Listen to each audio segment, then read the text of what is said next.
Welcome back. Let's explore apprenticeships.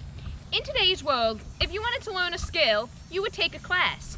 In colonial times, you'd become an apprentice to a tradesperson. Let's explore some of these trades. The first tradesperson we're going to talk to is Wayne. He's a carpenter, and we're going to learn about log cutting.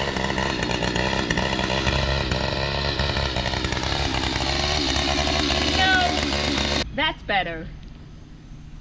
Hi, I'm holding a two-man crosscut saw. Shall we demonstrate?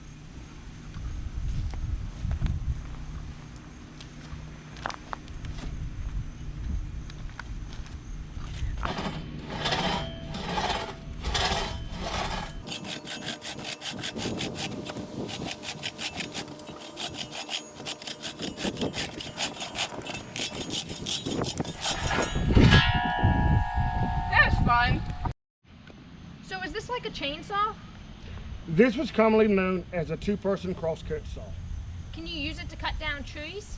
These saws during the colonial period were used to down trees prior to the invention of chainsaws. Thank you, Carpenter Wayne. Our next trade is rope making with AJ the rope maker.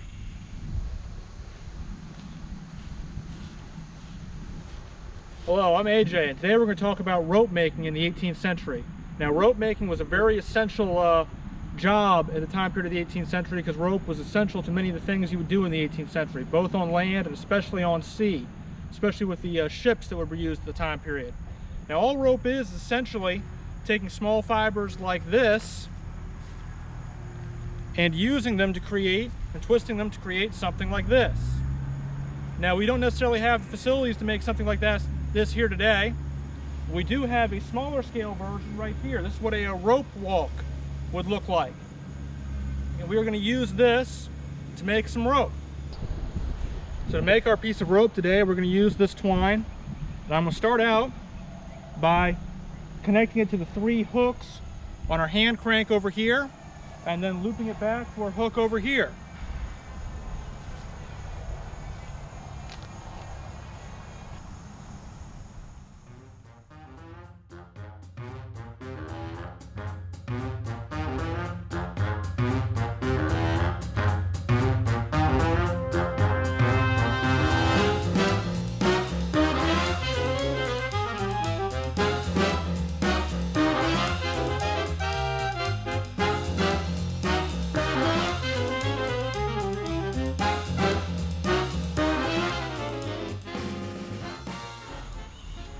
Alright, now in order to turn this into rope, we're going to need one person turning the hand crank while the other person is going to be moving up the rope walk as the rope turns. And using this little device right here, we're going to make sure it twists together nicely into a piece of rope.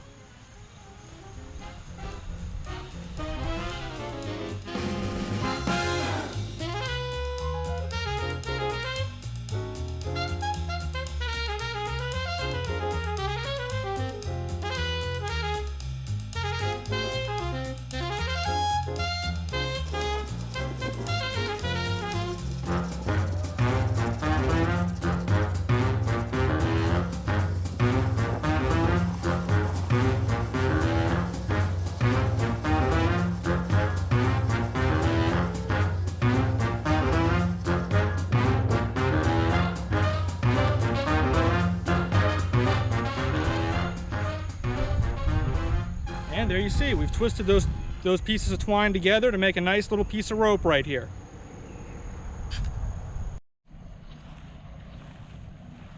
Let's talk to AJ the militiaman and hunter. Hello, I'm AJ, and today we're going to be talking about 18th century firearms as they would have related to both hunting and military service. As far as loading these weapons, the process is mostly the same. There are a couple differences though. If you were a hunter carrying a civilian fowler like this, you most likely would have used a shot pouch and powder horn to load your musket. So here we have a pretty common 18th century powder horn. Your bullets would most likely look something like this. So This is a small, lead bullet usually. However, if you were in the military, you would most likely carry your cartridges in a cartridge box like this. These would be paper cartridges that would look something like this. So it's a pre-wrapped paper cartridge. Your powder would be contained in the top portion here with the ball at the bottom. That's the way you'd use this. Is to load it, you would rip it open with your teeth, and then you could then pour the powder where you needed to pour it and drop the ball into the barrel and then go from there. So I'm now holding the 18th century Fowler, and it has most of the parts that would any other type of musket or weapon at this time period would have. Basic parts being the lock, the stock, and the barrel. So now how would you use this to fire the musket? Well, to start off with, all the muskets have a pan right here. So to start off, you would pour some of your powder into that pan. That's what's going to ignite the cartridge in the barrel once you're ready to go. Once that's done, you would close what's known as the frizzen, or the steel, or it's sometimes known as the hammer. That's going to keep your powder from falling. Now you want to make sure your what's known as the cock, or what we would call the hammer today, is it's known as the half cock position.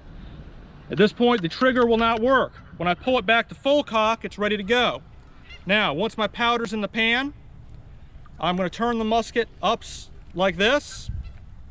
So the top of the barrel's right here within easy access, what's known as the muzzle of the gun.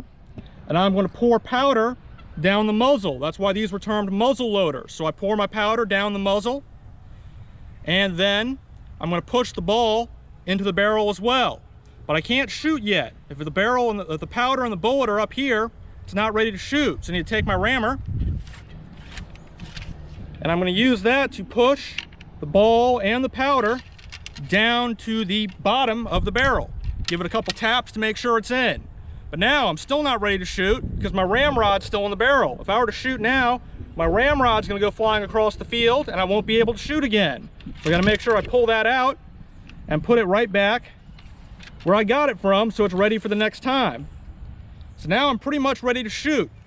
So I'm going to move my hammer back to full cock, and now the trigger will work if I pull it. At which point, if I pull the trigger, you're going to see the flint fly forward, strike the steel, and we will get sparks.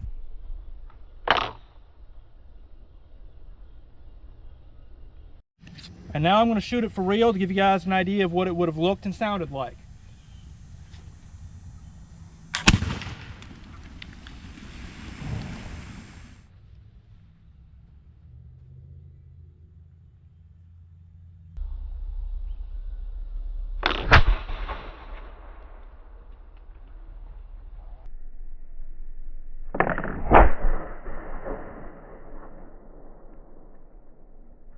All right, thanks for watching, kids. I hope you guys enjoyed our historical demonstration. Let's go talk to Dave.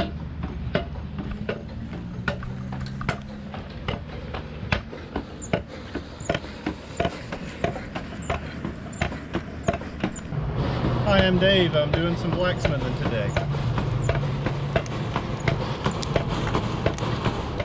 What I'm working on right now is a cooking utensil. It's a spatula. I've got most of the shape of it forged out, but the end still needs to be flared out and the tip curled around so that you can either hang it up or keep it from slipping out of your hands. Basically, the way iron is shaped as a blacksmith, you don't get it liquid and pour it into a mold. It's very difficult to melt iron or steel, but you can get it hot, which softens it, and if you're quick, you can hammer it into a different shape before it cools off. So I've got it fairly hot, about 2,000 degrees or so, which makes it quite a bit easier to hammer and bend than it would be at room temperature.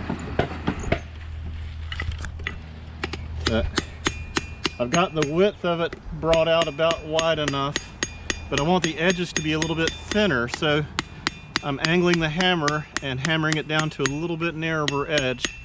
And the other thing you can see, for one, the color goes fast, but you see these scales, this oxide of iron comes off when I hammer it.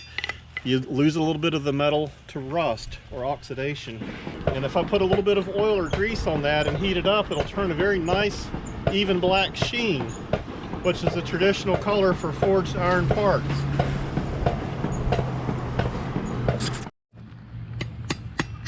The little edges here.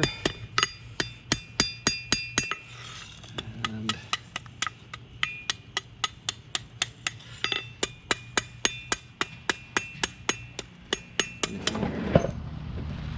got it nice and hot, and now I can roll the hook around. When it's really hot, it's quite easy to bend. Got a little bit too much of a roll here.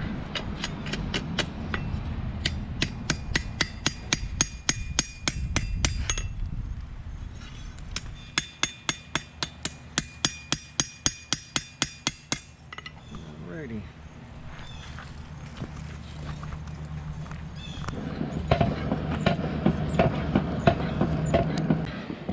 Thanks for coming to visit today.